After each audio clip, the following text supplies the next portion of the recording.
Okay, so nakikita nyo sa inyong mga screen ang current situation sa loob yan ng Cuneta Astrodome sa Pasay City kung saan ginaganap ang Grand Rally para sa senatorial slate ng Alyansa para sa Bagong Pilipinas. At kanina nagbigay na ng kanilang mga talumpati si Senator Pia Cayetano, Senator Lito Lapid, Senator Amy Marcos, former Senator Manny Pacquiao at yung huling nagbigay ng talumpati sa entablado ay si former Senate President Tito Soto.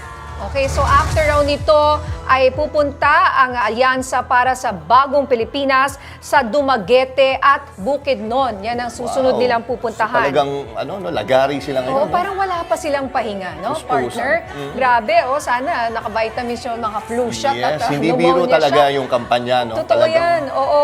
At sabi nga nung contact ko doon, partner, na nandyan ngayon, meron mga, ang estimate niya, nasa 5,000 ang tao nandyan ngayon sa Cuneta Astrodome, punong-puno at meron pang mga tao hanggang sa labas. Iwasan nyo rin pong dumaan dyan sa Cuneta Astrodome, dyan sa Pasay dahil traffic po sa labas. Araw ng Martes, February 18, 2025. Kapit na Pilipinas dahil aarangkada na ang mga maiinit na balita. Ako po si Nina Corpus.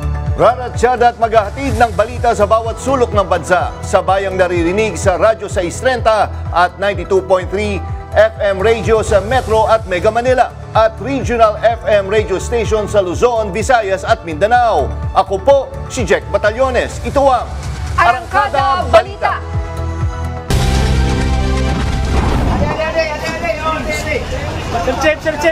Sunog sa Tacloban, 100 bahay na tupok.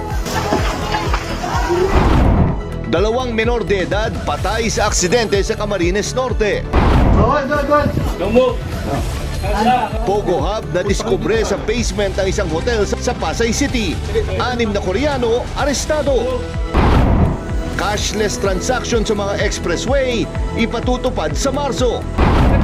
At Alex Calleja, tinanggap ang public apology ng isang writer na nag-akusa sa kanyang nangopya ng joke. Mahigit 100 bahay ang naabo sa sunog na sumiklab sa Tacloban City. May report si FMR News Tacloban correspondent Hansel Cuevas.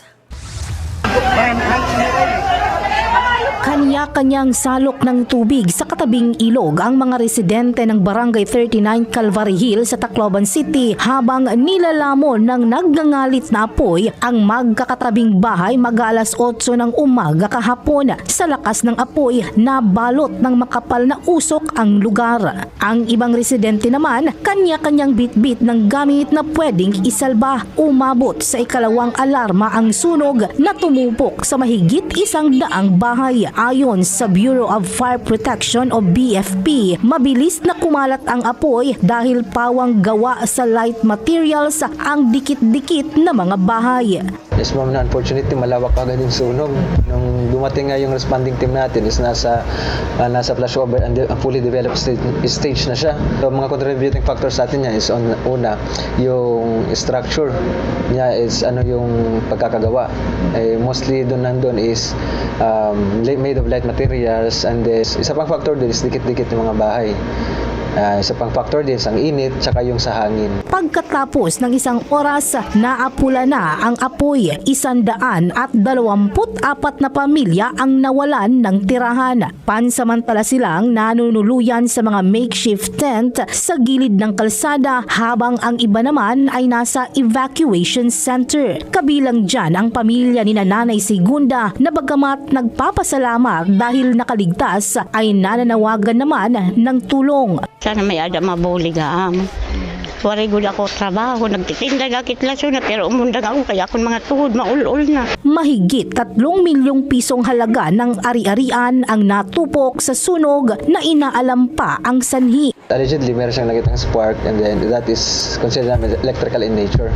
But still, we are finding talaga kung ano talaga yung pinagsimulan. Sa ngayon, nakita din namin as per record kahapon na nag-increase yung number of structures involved and the families involved. So most probably, mas tataas pa yan.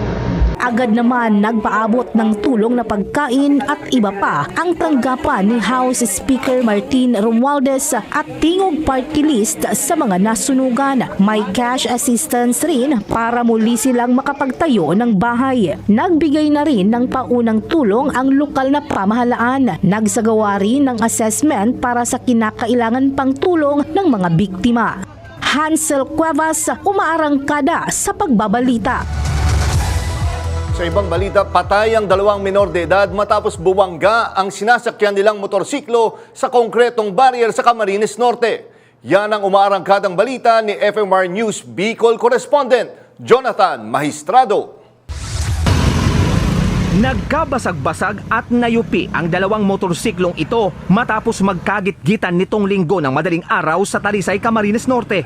Ayon sa pulisya, papunta ng dagat ang magkakaangkas na menor de edad habang binabagtas ng 4 na kabataan ang madilim na bahagi ng Provincial Road sa Barangay San Francisco. Nagkasagian ang kanilang mga motorsiklo. Sumemplang sa kanal at tumama sa poste ng kuryente ang isang motorsiklo.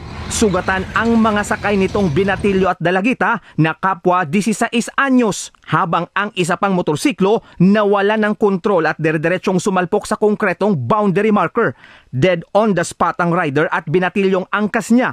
Parehong 17 anyos ang dalawa. Hindi naman actually nagkakarera. Magkasunudan sila. Siguro medyo hindi lang napansin itong driver ng na medyo malapit na yung motor niya. Napag-alamang nagkayayaan lang ang mga biktima na pumunta sa Bagasbas Beach. May narecover na 2 helmet sa lugar pero ayon sa mga pulis, walang suot na helmet nang maaksidente ang mga biktima. Iniimbestigahan na kung nakainom ng alak ang mga biktima bago bumiyahe.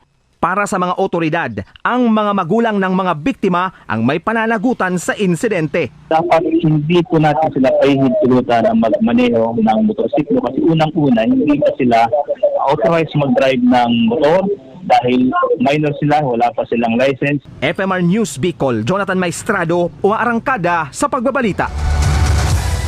Sa Cebu City, patay din ang isang rider nang sumalpok ang kanyang motorsiklo sa isang truck sa bayan ng Liloan. Dead on the spot ang babaeng rider pero nakaligtas naman ang 2 angkas niya, ang 10 taong gulang niyang anak at kaibigan nito. Base sa investigasyon, nawalan ng kontrol ang biktima sa kanyang motorsiklo habang binabagtas ang kahabaan ng highway. Napunta ang motorsiklo sa kabilang lane at sumalpok sa parating na truck. Sumuko naman ang driver ng truck na posibleng maharap sa patong-patong na kaso. Mahigit 800,000 pisong halaga ng puslit na sigarilyo ang nasabat sa checkpoint sa Lanao del Norte. Yan ang umaarangkadang balita ni FMR News Lanao del Norte correspondent Jam Nueva. Huli sa border control checkpoint sa Barangay Kampung Pantar, Lanao del Norte, ang 2 sasakyan na may kargang puslit na sigarilyo pasado alas 5 ng umaga kahapon. Naharang ang isang pulang Vios at isang asul na Vios na parehong punong-puno ng kontrabando. Nang buksan ang likuran ng sasakyan, tumambad ang kahon-kahong sigarilyo na walang tamang dokumento. Sa pulang Vios, nakuha ang 400 reams ng Green New Far at 136 reams ng Red New Berlin na sigarilyo. Sa asul na Vios, nasabat ang 400 reams ng Modern Brand at 100 reams ng New Berlin. Umabot sa 1,036 reams ang kabuuang nakumpiskang sigarilyo na tinatayang nasa 828,800 pesos ang halaga. Arestado ang 3 sakay ng sasakyan. Kinilala sila bilang si alias Eto, 42, residente ng Tubud, Lanao del Norte, isang driver ng pulang sasakyan. Si alias Man, 45, driver ng asul na sasakyan. At si alias San, 32, parehong mula sa Munay, Lanao del Norte. Carrier lang po daw sila, but actually sa pag-imbestiga po natin, they are the owners, no, sa yung mga private vehicle na ka-registered po sa kanilang pangalan. Lumalabas sa investigasyon na nakapangalan mismo sa mga sospek ang ginamit nilang sasakyan. Ayon sa datos ng Police Regional Office 10, umabot na sa 35 intercepts ng smuggled cigarettes ang naitala mula Enero 2025. Sa kabuuan, nasa 49 million pesos na ang halaga ng nakumpiskang puslit na sigarilyo. Meron tayo from Bukidnon, Misamis Oriental, at saka meron din tayong mga confiscation na ginagawa sa Cagayan de Oro at Iligan City. Dinala na sa Pantar Municipal Police Station ang mga naarestong sospek at na-turn over na ang mga nakumpiskang sigarilyo sa Bureau of Customs sa Iligan City. Mula sa Lanao del Norte, Jam Nueva, umaarangkada sa pagbabalita. Arestado ang 5 drug suspects sa ikinasang buy-bust operation sa Bulacan. Tinatayang aabot sa 47 million pesos ang halaga ng nasamsam na droga. Yan ang umarangkadang balita ni FMR News Central Luzon correspondent Gracie Rutao. Ikinubli sa mga pakete ng frozen durian ang 7 kilong hinihinalang shabu na nasamsam sa buy-bust operation ng Philippine Drug Enforcement Agency at PNP sa Malolos City, Bulacan noong Sabado. Ayon sa PIDEA, isang tip ang natanggap nila hinggil sa operasyon ng grupo. Ang target natin dito yung babae, si alias Joyce. May mga records na siya kung saan 3 beses siyang nakulong patungkol din sa pinagbabawal na gamot, at napag-alaman natin na siya ay bumalik sa kanyang galaw sa patungkol sa illegal na droga. So pumasok siya ulit dito sa ganitong negosyo. Nag-surveillance tayo at nag-info gathering tayo for almost actually, ilang linggo tayo nag-conduct ng operation, ng surveillance, at napag-alaman natin na talagang totoo nga na nagbebenta to ulit. Then from there, doon natin pinagplanuhan yung pagkasa ng buy-bust operation. 5 ang arestado sa operasyon at ayon sa mga otoridad, malawak ang operasyon nila at bultuhan kung magbenta. Talagang matagal na binabantayan ng ating enforcement agency. Katunayan nga, makita mo doon sa huli nila ay by volume. Tinatayang aabot sa 47 million pesos ang halaga ng mga drogang nasamsam sa operasyon at nahaharap ngayon sa kasong paglabag sa Comprehensive Dangerous Drugs Act of 2002 o RA 9165 ang mga suspect. FMR News Central Luzon, Gracie Rutao, umaarangkada sa pagbabalita.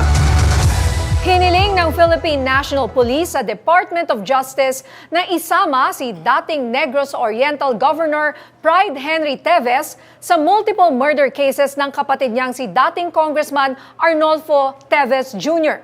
Kaugnay ito sa kaso ng pagpatay kay dating Governor Roel Degamo at 9 na iba pa. Ayon kay PNP CIDG Chief Major General Nicolas Torre, bukod kay Pride Henry Teves, dapat ding isama sa umano'y sabwatan para patayin si Degamo at iba pang biktima ang 9 pang tao. Dagdag ni Torre, may natuklasang mga bagong ebidensya na idinagdag nila para mapag-aralan ng prosekusyon.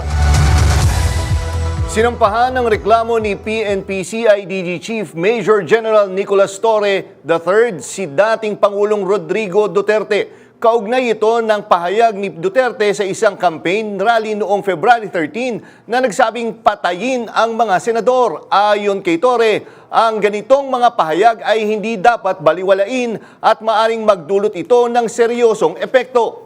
Dahil dyan, naghain siya ng reklamong inciting to sedition at unlawful utterances laban sa dating Pangulo sa Department of Justice.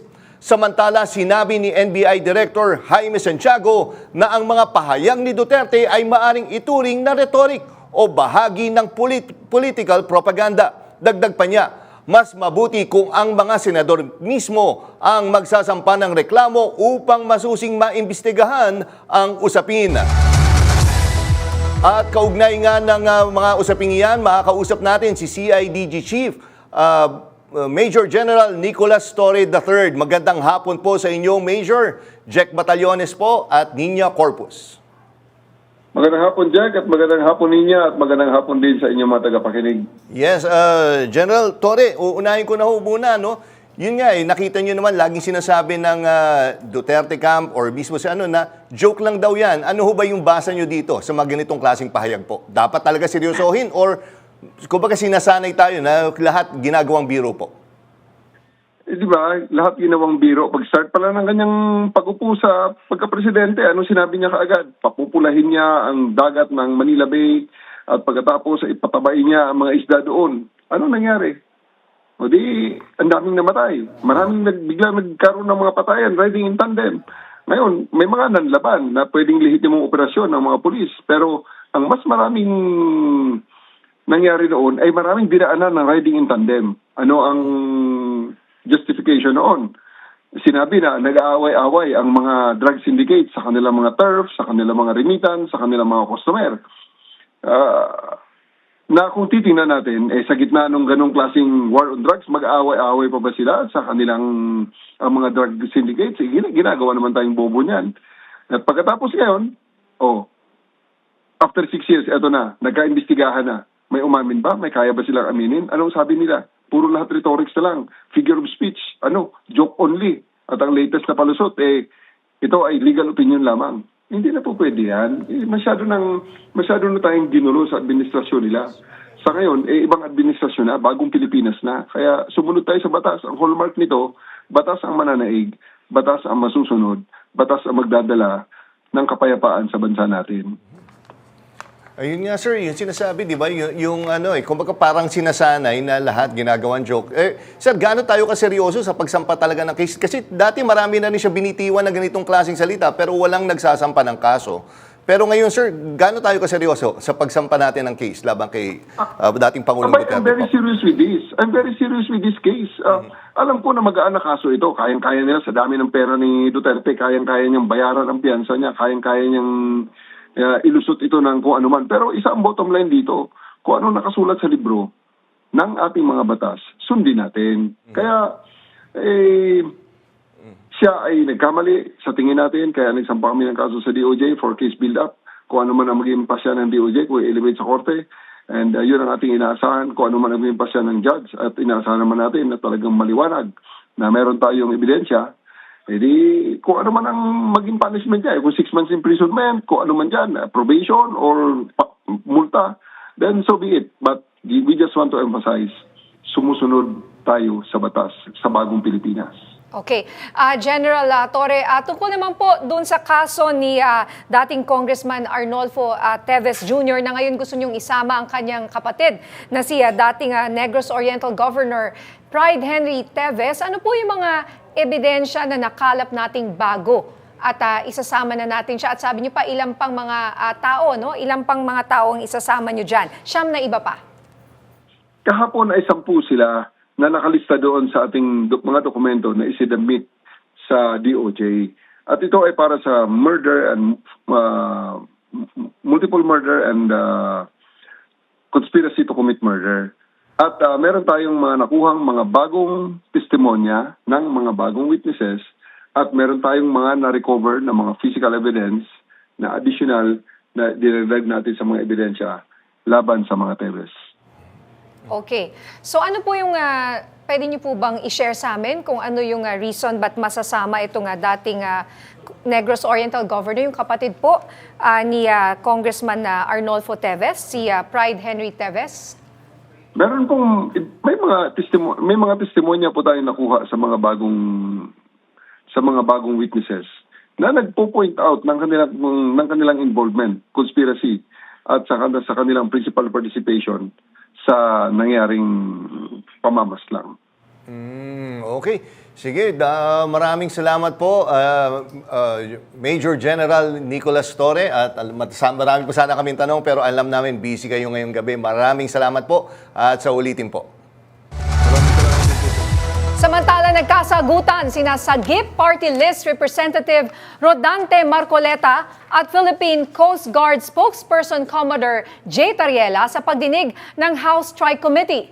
Pinuna ni Marcoleta ang paggamit ng terminong West Philippine Sea na anyay hindi opisyal na pangalan ng karagatan. Iginiit naman ni Tariela na opisyal itong kinikilala ng pamahalaan bilang bahagi ng teritoryo ng Pilipinas. Sa parehong pagdinig, tinawag ni Marcoleta na misinformation ang pagtawag sa kanya bilang pro-China at traitor ng ilang vloggers. Itinanggi ni Tariela na siya ang nagbigay ng bansag na ito kay Marcoleta. Ayon kay Tariela, wala siyang obligasyong ipagtanggol ang kongresista lalo na tumatakbo ito bilang senador. Yun nga, that's why I'm asking why is it not important to you to correct something that did not originate from you? It's because, Mr. Chair, the only time I learned about that was when I heard about your interview calling me and mangmang. Why would I even defend you if you're calling me magbigay ng update sa pagdinig kanina sa Kamara, makakasama natin ngayon live si FMR Manila Senior Correspondent Willie Delgado Jr. Willie, ano na ang pinakahuling pangyayari dyan sa House hearing? Mukhang mainit ang kanilang patutsadahan dyan. Very exciting. Talagang naging mainit, Ninya at Jack, ang hearing ngayong araw. Ikalawang hearing ito actually ng TRICOM. 11 vloggers at social media influencers ang napilitang isyuan ng sabina at testificandum ng TRICOM matapos muling isnabi ng ikalawang pagdinig ngayong araw. Ang 11 digital personalities na ito ay kabilang dun sa 37 vloggers na hindi rin sumipot sa unang pagpapatawag ng Kamara kaugnay ng investigasyon laban sa mga laganap na fake news. Ang 11 ito ay pinangungunahan itong si dating Secretary Trixie Cruz Angeles, Crisette Laureta Chu, Sas Ragando Sasot, Mark Anthony Lopez, Lorraine Badoy, Jeffrey Celis, isang Dr. Richard Mata, Ethel Pineda Garcia, Joy De Vivre, Aaron Peña at isang Mary Jean Reyes. Sila ay yung mga naunang iniswan ng show cause order noon nung nakaraang hearing noong February 4 na hindi rin nagpakita dun sa unang hearing na yun. At dahil sa no-show ulit sila dito sa nasabing hearing ngayong araw ng mga vloggers, ay agad nagmosyon itong si Abang Lingkod Party List Representative Joseph Paduano na issuean sila agad ng subpoena at testificandum. Pati ang Facebook at ang TikTok ay nadamay sa subpoena dahil hindi rin nagpakita sa hearing ngayong araw. Naging mainit ang sagutan sa pagitan nitong sina Sagip Party List Representative Rodante Marcoleta at PCG spokesperson for the West Philippine Sea, Jay Tariela. Matapos questionin ng kongresista ang post nito sa yung post ng official ng Coast Guard sa X na dating Twitter. May kinalaman kasi ito dun sa post ni Tariela noon ding unang araw ng pagdinig ng TRICOM noong Pebrero 4 kung saan ay yung patungkol sa West Philippine Sea. Kaya nang maka-atsyempo si Marcoleta ng kanyang oras, agad na kinumpronta si Tariela kung bakit daw nito pinalabas sa kanyang post sa X na sa isang traidor sa issue ng salitang katang-isip lamang ang West Philippine Sea. Pero agad na bang itong idinipensa ni Tariela at itinanggi ang pinaparatang sa kanya ni Marcoleta. Sinundan lamang daw niya ang sinabi ng Pangulong BBM noon na ang West Philippine Sea ay hindi ito isang katang-isip lamang. Binalikan pa nga niya yung tinutukoy na post ng kongresista at binasa sa komite ang tunay na laman ng kanyang post kung saan wala siyang tinutukoy na salitang traidor itong si Representative Marcoleta. Ninya, Jack. Alright, maraming salamat FMR Manila Senior Correspondent Willie Delgado Jr. Samantala, hinikayat ni Senator Coco Pimentel si Senate President Francis Escudero na simulan agad ang impeachment trial ni Vice President Sara Duterte nang walang pagkaantala. Sa kanyang liham kay Escudero, sinabi ni Pimentel na tungkulin ng Senado na agarang aksyonan ang impeachment. Sinabi naman ni One Rider Party List Representative Rog Gutierrez na may kapangyarihan ang Korte Suprema na pilitin ng Senado na magtipon bilang impeachment court at agad simulan ang paglilitis sa pangalawang Pangulo. Inilabas ni Gutierrez ang pahayag kasunod ng petisyon na humiling ng paglalabas ng writ of mandamus. Samantala, nagbabala ang Department of Health o DOH kaugnay sa pagtaas ng kaso ng dengue sa ilang rehiyon, partikular ang National Capital Region, Calabarzon at Central Luzon. 9 na lokal na pamahalaan sa mga nasabing rehiyon ang may naitalang pagdami ng kaso ng dengue at posibleng magdeklara ng dengue outbreak sa susunod na linggo. Nauna ang Quezon City na umabot sa 1,769 cases mula sa lungsod mula Enero 1. Sa buong bansa, umabot na ang dengue cases sa 28,234 noong Pebrero 1. Mas mataas ito ng 40% kung ikukumpara sa parehong panahon noong nakaraang taon.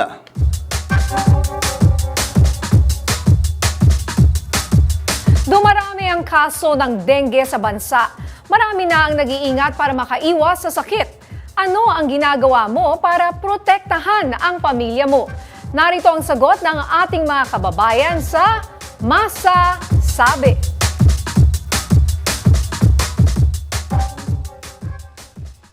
Alam mo kasi, sa totoo lang, ang kalikasan natin, pabago-bago, ulan, biglang aaraw.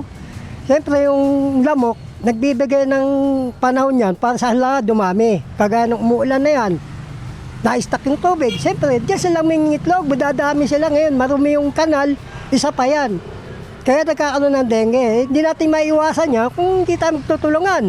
Kailangan linisin natin yung kapaligiran. Naglilinis po ng bahay, kapaligiran, tsaka yung mga tubig na nakaimbak para protektado sa pamilya ko, sa mga anak ko. Makaiwas po tayo sa paglilinis ng kapaligiran at saka una-una sa lahat yung mga tubig sa mga drum. Kailangan linisan kasi marami mga kitikitid. Maglinis lagi araw-araw, tapos yung mga tubig dapat walang nakatambak sa paligid na sa bahay na nakatambak para di anuhan ng dengue. Ay kumain ng mabuti at maglinis ng paligiran. Naglilinis po kami, lalo na may bata po kasi kami dito eh. Tsaka iniwasan po namin yung pag-imbak po ng mga tubig po, lalo na po sa mga lababo or sa madidilim na parte ng bahay. Hindi po ako nag-iimbak ng tubig na para hindi matirhan ng mga lamok po. Siyempre sir, araw-araw ligo, tsaka may kalinisan dapat sa katawan para maiwasan natin yung mga lamok-lamok na yan. Ayan talaga naman kailangan talaga nating protektahan ang ating mga sarili. Alam mo yung sa school ng anak ko, nag-adjust na rin sila. So, kunyari, all-girls school sila, di ba? Usually, syempre, nakapalda yan. Pero ngayon, pinapayagan na sila pumasok muna sa school na nakasuot ng kanilang PE uniform, yung jogging pants, o di kaya, pwede rin jeans.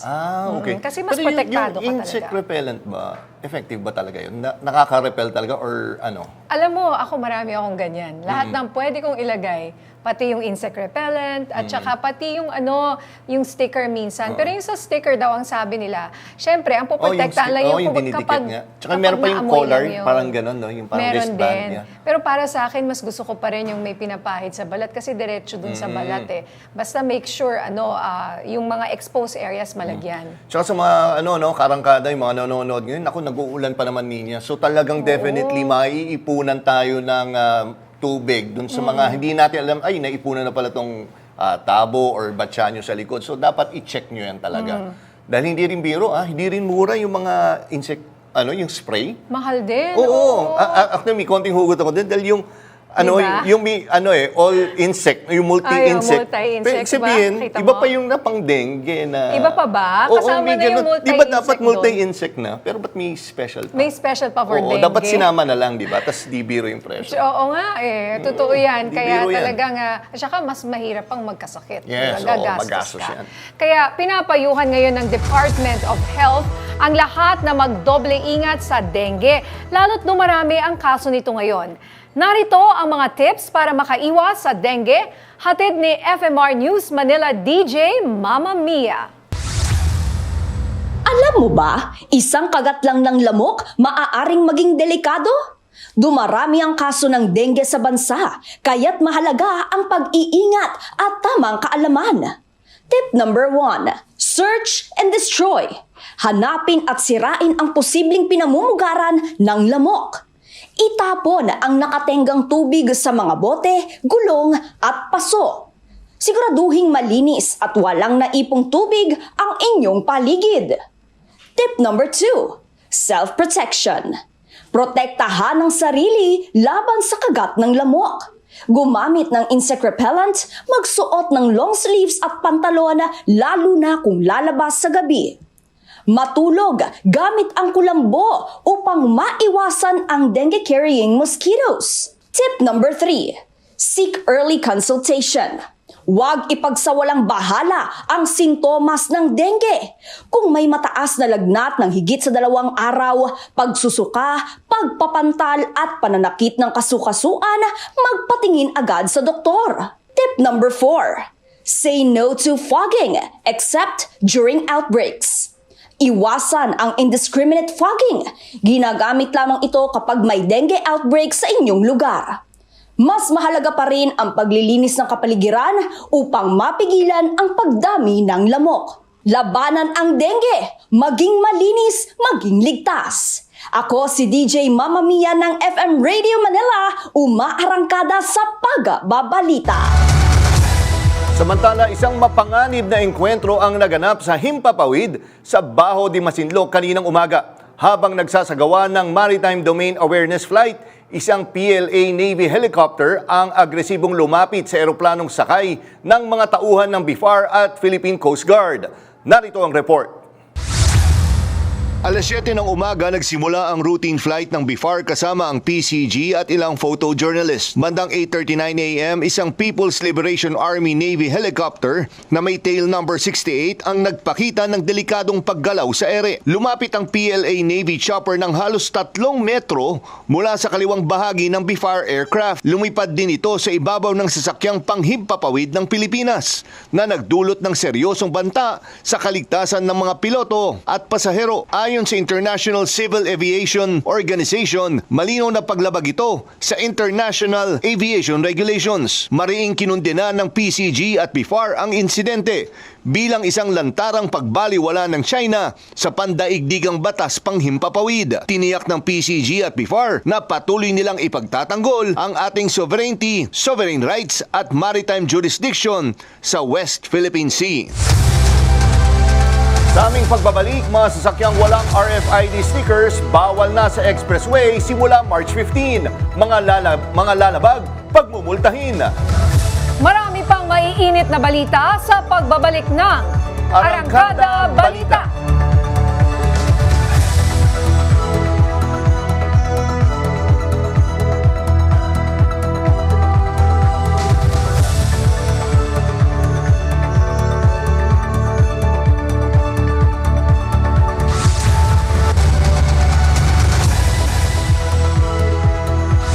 Nilinaw ng Philippine National Police na normal ang paglalagay ng mga hindi unipormadong pulis sa campaign rally bilang bahagi ng security measures. Ayon kay PNP Public Information Office Chief Colonel Randolph Tuanyo, tinatawag itong camouflaging para mapanatili ang seguridad. Ipinaliwanag niyang may mga insidente kung saan nabubugbog ang pulis kapag nalalaman na naroon sila. Naglabas ng pahayag ang PNP matapos kumalat ang isang unauthorized memorandum mula sa Davao City Police Office. Nakasaad sa memo na dapat magsuot ng sibilyang damit na may touch of red at walang armas ang mga pulis sa rally ni Pangulong Marcos Jr. Dahil dito muling nabuksan ang usapin ng neutrality ng PNP sa panahon ng kampanya. Tiniyak ni PNP Chief General Romel Francisco Marbil na nananatiling apolitical ang PNP. Sa ibang balita, arestado ang 6 na Koreano at 15 Pinoy na sa ikinasang raid ng Presidential Anti-Organized Crime Commission o PAOK sa basement ng isang hotel sa Pasay City kahapon. Ang timbre kasi sa mga otoridad, may pogo din at online scamming operations doon na ang target ay mga Koreano. Ayon kay PAOK Chief Undersecretary Gilbert Cruz, naharap ang mga naaresto sa kasong paglabag sa Securities Regulation Code, illegal gambling in relation to RA 10175, money laundering, anti-financial account scamming, at iba pa. At kaugnay ng balitang yan, makakasama natin sa linya ng telepono si PAOK Director Yusek Gilbert Cruz. Magandang gabi po, Yusek Cruz, Jack Batallones po at Niña Corpus. Good evening, Jack and Ma'am Nina. Magandang gabi po sa inyong lahat at sa mga nanonood at nakikinig ng programa natin. Okay, Yusek Cruz, no? Ano mangyayari ngayon dito? Kasi napansin natin talagang puspusan yung mga operation nyo. Marami tayong nahuhuling mga dayon. Hindi ba napupuno yung mga kulungan na natin sa dami ng mga foreigners na nahuhuli natin? Malapit nang mapuno siguro. Actually, kailangan na makapagbawas na kami through deportation kasi marami na tayong foreign nationals dito sa ating temporary detention cell na ginawa para sa kanila. Okay, sir, so far, ilan na po ang napapa-deport nating mga POGO workers at ilan pa yung nandito sa bansa na nahuli nyo na? Ang kabuuan siguro, kung ay sa estimate na lang namin, siguro may mga 3,000 na yung napapa-uwi natin na kasama na po dyan yung mga huli ng Philippine National Police, ng Bureau of Immigration, tsaka ng National Bureau of Investigation. Mahigit mga 3,000 na po ito. At sa ngayon po, meron pa po kaming nakakulong dito sa aming temporary detention na humigit kumulang mga 600 pa po. Opo. Pero 3,000 lang po overall, di ba? Ang dami po niyan. Ilan ho ba lahat yung, di ba, balak natin pauwiin or hulihin? Sa datos po ng Bureau of Immigration, nasa 11,000 pa po, But siguro kung magbibilang po uli sila ngayon, baka po nabawasan na yan dahil ang alam po namin marami na pong nag-voluntary deportation, yung sila na po mismo ang nagpunta sa Bureau of Immigration para magsabi na sila po ay willing na pong ma-deport. So, tingin ko by now medyo iba na po yung figures niya kung bibilangin po natin. Jose Cruz, dahil di ba nag-splinter na yan, kumbaga maliliit na operations, mas nahirapan ba ang PAOK na matuntun ang mga lugar na ito? Marami kasi sila, ang tinitignan natin, baka nasa 100 pa ito, yung mga small scale pogo operation, kasi bibihira na yung makakakita tayo yung mga kagaya nung nahuli natin before na malalaking mga pogo hubs. Ngayon talagang kung makahuli tayo 50, mga pinakamarami na yung 100, at kadalasan ito nandun na lang sa mga resorts, nandun na yung huling kagaya itong nahuli namin, nakatago nga sa isang hotel. Gano'n na lang ang ginagawa nila, yung small scale pogo operation. So ilan pa po ang nakikita ninyong mga illegal na mga pogo workers ang nandyan ngayon? Hindi ko po sigurado kung ilan yung mga ilan pa sila, But siguro yung tinatansya na lang po namin yung 100 pogo operations. May mga report na rin po kaming natatanggap from Metro Manila na gumawa po sila ng mga small-scale pogo operations. Meron pong parting nasa Northern Luzon tsaka Southern Luzon at meron din po sa Visayas.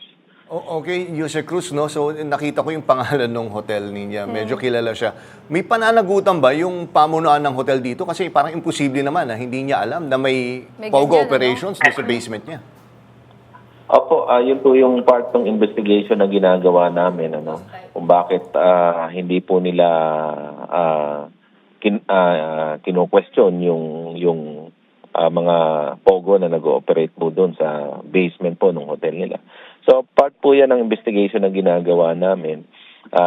Sa ngayon ho kasi talagang inuuna lang namin yung mga dokumento para rito sa mga nahuli nating mga foreign nationals na po ito, bali 6 na South Koreans po ito, tsaka yung 15 Pilipino na sila pong nag-ooperate itong illegal pogo sa nasabing hotel. Okay, Jose Cruz, actually marami pa sana kaming tanong pero medyo kapos na kami sa oras at asahan niyo po na tututukan namin ang mga kaso na ito. Maraming salamat po sa inyong panayam na ito, PAOK Director Yusek Gilbert Cruz. Thank you rin po. Magandang gabi. Sa aming pagbabalik, Pope Francis stable na ang kondisyon pero nananatili pa rin sa ospital. Marami pang maiinit na balita sa pagbabalik ng Arangkada Balita.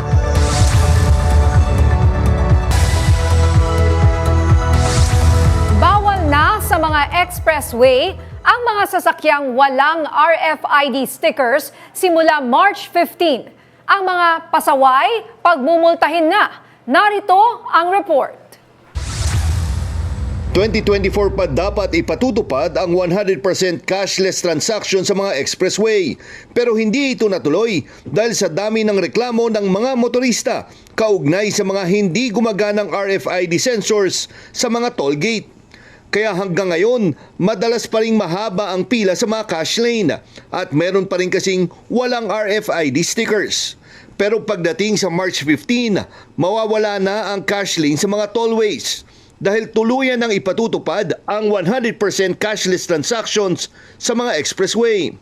Makakadaan pa rin ang mga sasakyang walang RFID pero bibigyan sila ng show cause order para magpaliwanag sa Land Transportation Office. May tuturing kasi itong violation ng disregarding traffic signs o obstruction dahil sa no valid ETC device, no entry policy. Base sa datos ng Toll Regulatory Board, 3% na lang ng mga dumadaan sa expressway ang wala pang RFID. Kahit daw mga hindi madalas dumaan sa expressway, pinapakiusapang magpakapit pa rin ng RFID sticker. Ang penalty sa mga dadaan sa expressway nang walang RFID mula 1,000 pesos hanggang 5,000 pesos. Sakop din dyan ang may mga sirang ETC device. Samantala, posibleng tumaas ang singil sa toll sa North Luzon Expressway. Pinag-aaralan ng TRB ang petisyon ng NLEX Corporation na dagdag singil na 40 centavos per kilometer mula Bukawi hanggang Santa Ines.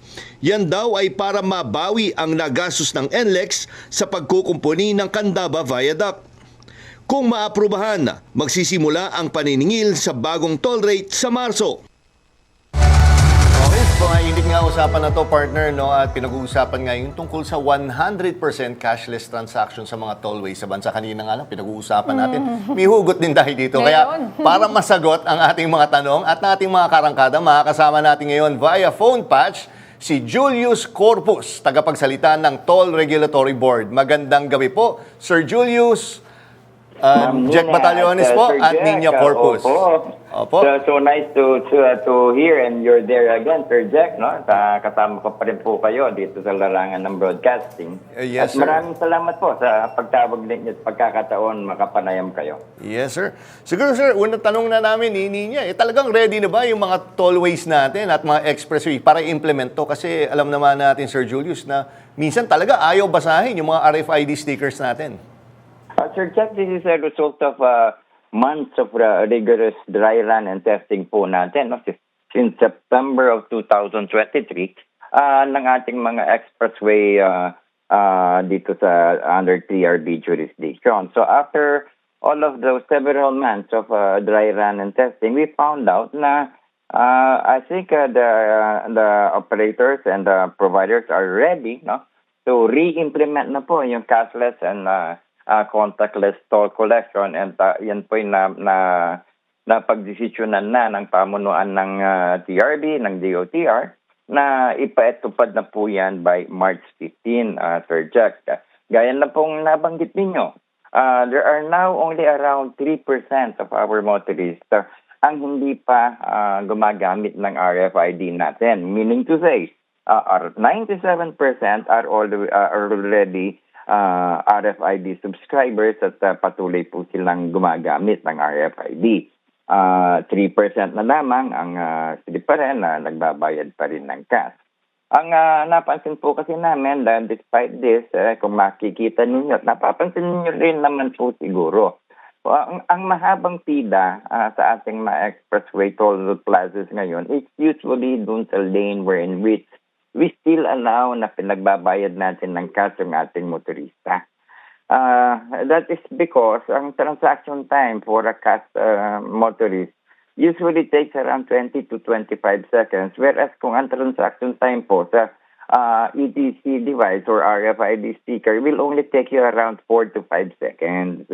So kung magagamit po sana natin, no, yung lane na yon, we will be able to optimize yung ating lane na yon para mas mapabilis po ang daloy ng trapiko, sapagkat kung minsan po at kadalasan nga nagbubuntis pa nga yung cash lane na yon at nagiging sagabal dun sa trapikong patungo dun sa ETC. Sir Julius? Nabanggit niyo. Yes, ma'am, Nina. Yes. Sir Julius, tanong ko lang po, ako minsan dumadaan dyan at meron naman akong RFID, no? Pero minsan hindi po niya binabasa. So, naayos na po ba yung mga yon? Kasi pag mumultahin niyo pa rin ba kung ang maayos naman ang feeling ko, maayos naman yung RFID ko, para hindi lang binasa talaga nung detector po ninyo, hindi siya na-detect. Ma'am Nina, tama po kayo. No? We are not saying the system is 100% perfect na at this time, because there is no such thing as 100% perfect system na napapaandar. In fact, may 2% threshold of error tayo out of 100 transactions. Hello? Po, sir. Hello? Yes, sir. Out of 100 transactions, at least two may not be able to be read or missed for one reason or another, hindi po siya totoo po yan, meron pa nga mga ganyan pangyayari as of now, Ma'am Nina, but they have been substantially reduced for over the period of time since in-implement po natin yung dry run and po natin, test run natin dyan sa ating mga toll lanes. Marami na po ang naayos, napalitan at nakumpuni na equipment ng ating operator at patuloy pa rin po ang pagsasaayos hanggang ngayon ng kanilang mga sistema at equipment at pag-maintain po. There's still around 4% na causes na other than the 3% na walang RFID na kung saan nagiging cause kung bakit hindi nababasa, no? But pagka hindi po kasi nabasa man niya, it doesn't mean kaagad na it may be the cause ng ETC or yung kanyang sistema, but it may also be because of the sticker itself, kailangan ng palitan. Opo. Yun nga. Nangyayari po yun. Nangyayari po yun. Sir Julius, yun nga, doon sa sinabi mo na yan, may experience akong ganyan eh. Paano kasi nabasa ko dun sa report kanina, kasama yung mga sirang RFID. Paano kunyari ako, wear and tear, nangupas na pala, pero hindi ko alam na dumaan ako, biglang hindi binasa. Magmumulta po ba ako at i-consider na sira ang ano ko, nang hindi ko naman alam na ano po? Sir Jack, hindi. Huwag kayong matakot. Yes, sir. Kasi may unang-una, may RFID kayo na valid. Pangalawa, kung hindi naman kayo nasabihan na kailangan ng palitan at hindi kayo na-notify o na-deactivate dahil due for change yung RFID nyo, huwag kayo magalala. Hindi ho kayo, kasi may RFID kayo na valid. Ang kailangan lamang pong gawin, palitan siguro yung RFID ninyo ng in good health yung RFID na ibibigay sa inyo. Nako, maraming salamat po, Mr. Corpus. Kayo pa, Sir Jack. Nako, tsaka, kami ni Ninya, nag-uusap nga kami kanina. Kasi nangyayari yun. Dahil lalo na si Ninya, dumadaan po yan sa talaga ako NLEX. dyan. Ako sa Skyway po. Ma'am Ninya, kung may problema po yung mga accounts nyo, gaya niyo, Sir Jack, sabihin niyo po sa amin, tutulungan namin kayo. At baka naman kailangan lang sigurong palitan o baka kailangan lang kayong ayusin dun sa kung windshield man yan or what. Please go to us and we will be more than willing to help you make sure that your RFID sticker is working in accordance with the standards that they should perform. Sir, maraming salamat po sa pag-entertain sa aming tawag. Marami pa sana kami tanong pero kapos na po sa oras. Sir, next time baka makapanayam namin uli kayo. Maraming salamat po. Mr. Julius Corpus po ng TRB. Maraming salamat po, Sir Jack at Ma'am Ninya, and I will be willing and most honored if you will get back to me at pag-usapan natin itong mga issues na to. Thank you po. Sir. Maraming salamat. Salamat po. Binaklas ang mahigit 800 campaign materials na ikinabit sa mga ipinagbabawal na lugar sa buong Region 2. Alinsunod ito sa inilunsad na Oplan Baklas ng COMELEC. May report si FMR News Cagayan correspondent Dali Kamakam. Tulong-tulong ang halos 1,000 volunteers sa buong Region 2 sa pagbabaklas ng mga campaign materials na ipinako sa mga puno at nakalagay sa mga ipinagbabawal na lugar. Ang sabayang Oplan Baklas sa Riyon, pinangunahan ng DNR at iba pang ahensya ng pamahalaan nitong Biyernes. Alinsunod ito sa utos ng COMELEC sa ilalim ng kampanyang Oplan Baklas. Aminado ang COMELEC na dahil sa kakulangan ng manpower, hindi nila monitor ang mga nagkakabit ng posters sa mga ipinagbabawal na lugar. Bagamat maraming nagpapadala ng mga video at pictures sa COMELEC, wala namang gustong magsampa ng kaso sa mga lumalabag. They will be represented by state lawyers. Ang dapat lang meron sa kanila ay lakas ng loob. Samantala, pinangunahan rin ng mga kawani ng gobyerno ang nationwide tree hugging campaign. Layo nito na ituro sa mga bata ang kahalagahan ng mga puno at tamang pangangalaga sa kalikasan para mapawasan ang masamang epekto ng climate change. Dali Kamakam, umaarangkada sa pagbabalita. Stable na pero kailangan pa rin manatili sa ospital ni Pope Francis para sa patuloy na gamutan. Base sa huling update mula sa Vatican, nakitaan ng polymicrobial infection sa kanyang respiratory tract ang Santo Papa. Sa kabila naman ito, patuloy pa rin anila ang pagbabasa at pagtatrabaho ni Pope Francis. Ayon kay Vatican spokesperson Matteo Bruni, lahat ng test ay nagpapakita ng maselang kondisyon ng Santo Papa kaya kailangan niyang manatili sa ospital. Nitong Biyernes, isinugod si Pope Francis sa ospital dahil sa bronchitis. Sa aming pagbabalik, mga obra ng Bicolano artist ibinida sa isang exhibit. Marami pang maiinit na balita sa pagbabalik ng Arangkada Balita.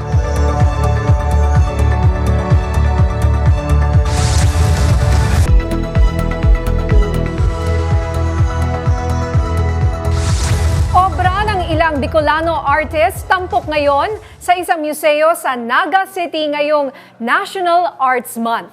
Silipin natin sa umaarangkadang balita ni FMR News Bicol correspondent Jonathan Magistrado. Bukod sa buwan ng pag-ibig, Arts Month din ang Pebrero. Kaya naman naka-exhibit ngayon sa Museo ni Jesse Robredo sa Naga City ang obra maestra ng mga local artist mula sa iba't ibang bayan sa Camarines Sur. Ayon sa grupong Kurit Bicol, pagtalubo o pag-unlad sa iba't ibang aspeto ang tema ng artworks na ang ilan ay likha ng doktor at pari na first love ang pagpipinta. Nasa 20 artists po sila ngayon. Pero karamihan sa makikita natin dito ay all on canvas, tsaka meron ding mixed media na kagaya nito para siyang miniature na mga bahay gawa sa iba't ibang materyales. Iminomostra rin ng mga painting ang iba't ibang uri ng pag-ibig gaya ng pagmamahal sa pamilya at pagpapahalaga sa buhay, mga hayop, kapaligiran at pananampalataya.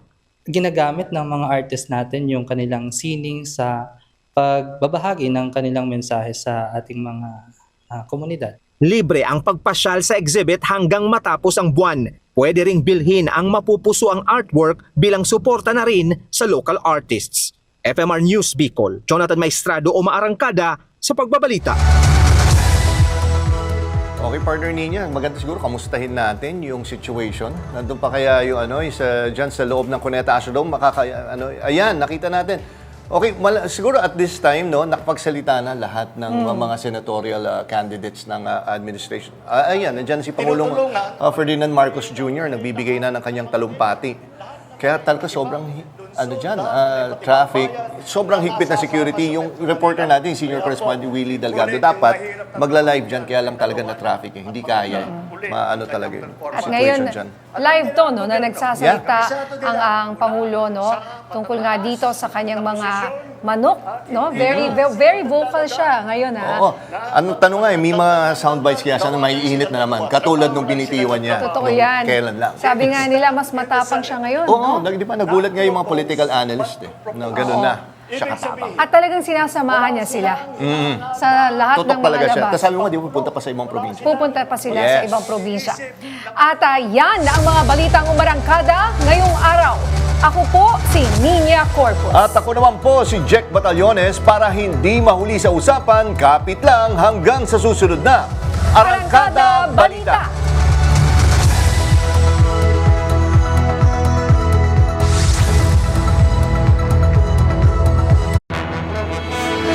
Walang lunch break ang pagseserbisyo. Kasama nyo sa tanghalian, nagmamalasakit, nagseserbisyo.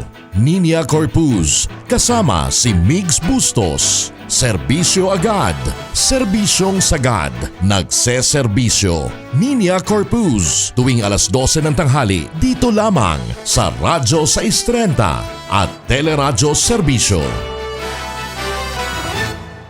Buong araw, magdamay. Tuloy-tuloy ang pagsiserbisyo ng Radyo 630 kasama ang pinakapinagkakatiwalaang kaserbisyo. Nasamahan mo kami ha. Huwag tayong makinig doon sa ingay.